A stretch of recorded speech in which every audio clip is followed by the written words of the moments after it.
Today I'm working on a Citroen Nemo. It won't start. The battery was dead, but with jumper cables on it, I'm not seeing the glow plug light coming on. Sometimes it came on for a split second whilst cranking, and that's the only time it would even attempt to start. Looking at the fault codes, there's no faults in the EOBD. So we've got some EGR faults.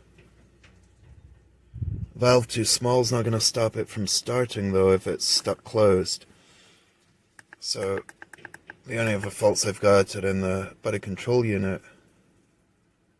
So we've got the ignition signal not characterized, no communication with the engine ECU, fog lights, nothing to do with it, a brake lamp, incorrect immobilizer sent from the engine ECU. I'll have a look over this and see what I can find that's stopping it from starting. The engine immobilizer with it saying there was a fault with that, but it seems happy.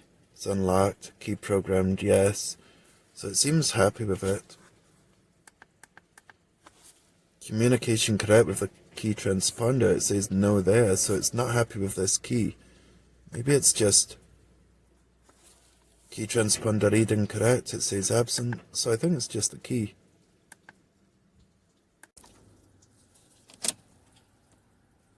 That's flashing away there, I don't know if that's good or bad. All I know is something's happening here. But it still doesn't like the key, so it could be the wrong signal.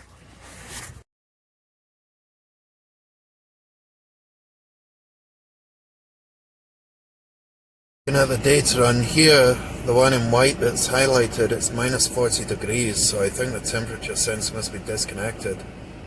So I'll check that out. That's maybe why it's having a trouble starting, it doesn't know what the temperature is.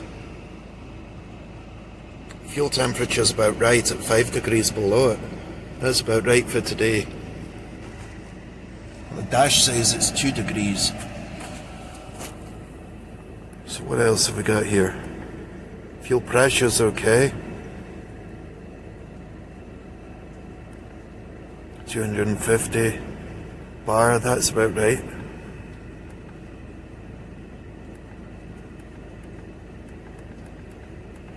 Okay, I think I need to look at the coolant temperature. Connected up the power probe here and then back probed into the coolant temperature sensor. It's down there, you see the top wire. I'm stuck into that one and this light's come on green, indicating it's got a ground. I can check it for a better ground using a test light than this LED light. Just going to go into the other side of it. Also got a ground, so I'm not showing that I have power.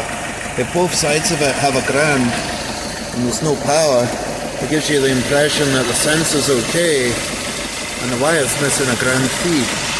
So the ground is just going all the way through the sensor and I'm seeing it on the other side. So now I've got to look and find a broken power wire on this coolant temperature sensor. I'm just going to move the car inside and I'll come back to this. I've unplugged the plug going into the coolant temperature sensor and back probed into one of the wires. 0 volts, but I've lost the green light, so I'll go and put it into the one next to it, the wire next to it. That was the white one. Now I'm into what looks like violet. Now I'm into the other wire, the violet one. It looks that colour anyway. This time I get the green light on. I could test that with a test light to make sure I do have a good ground. So now I know which one's got the power. That was what that thing was all about, just to see which one should have the power. So I'm going to put the wire tracer in and go into the white wire.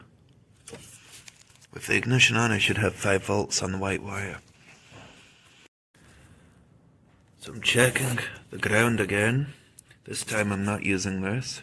I put it through a test light. This lead's just the one that's back probing. The test light's connected to battery positive. And the test light's lighting okay, so I'm happy with the ground. At this point I'm happy with the sensor because I had a ground on both sides, so it must be making a full circuit inside the sensor and coming out of the signal wire. So now I'm going to see what's going on with the signal wire, why I don't have 5 volts there.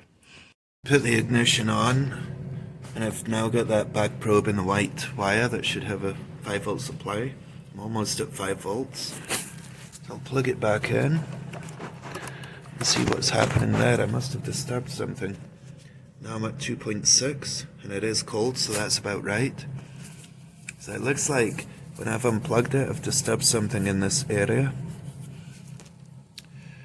So I need to go and check those wires in that area around there.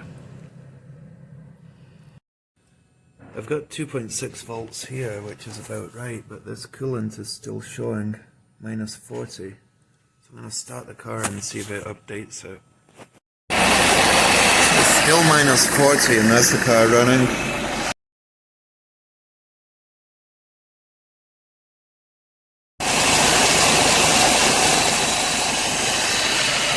So that's saying 34 degrees, so that's about right. So I've only just started the car for about a minute.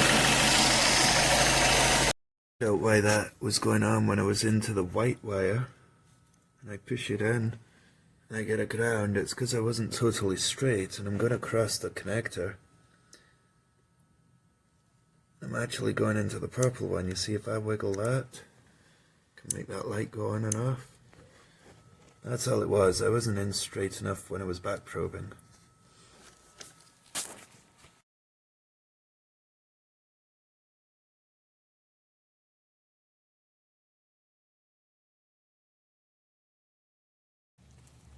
I've removed the airbox and I could smell diesel under it, and right here where the airbox has been vibrating on top of it, it's leaking. It's got a small leak.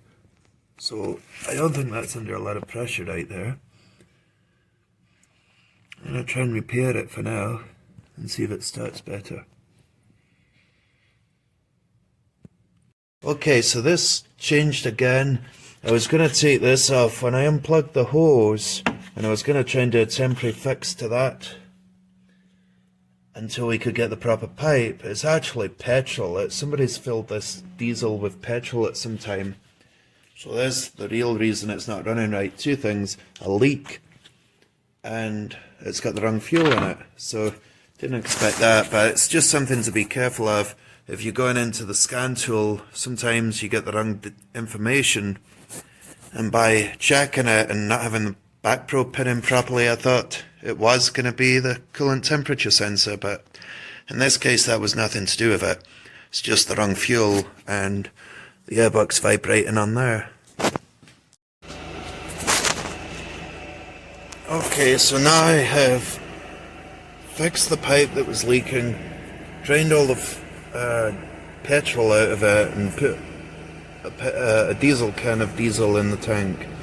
That's all that's in it now. Every line was soaked clean, but I had no problem starting it after I primed it. It just started straight away. What I want to do now is look at the data, because I'm interested what the pressure is in the fuel circuit. So we're still saying minus 40 there. I'm going to ignore that. I've already been there and it was nothing. High side pump pressure.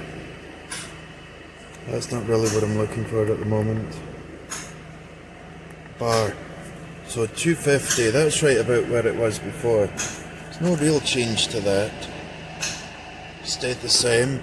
It just might not have to work so hard to get there, so that's all it was. A leaky pipe drawing in air. Combination of that and the wrong fuel. It had petrol in it because it was stinking of petrol. Well, at least we know we can ignore that one. The minus 40.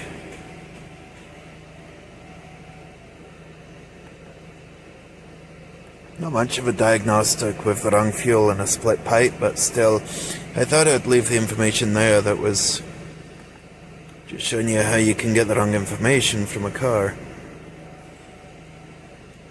And it can lead you down the wrong way. You know, you spend time looking at something and it's just the wrong data on the scan tool. So I left it in the video just to show you that that does happen.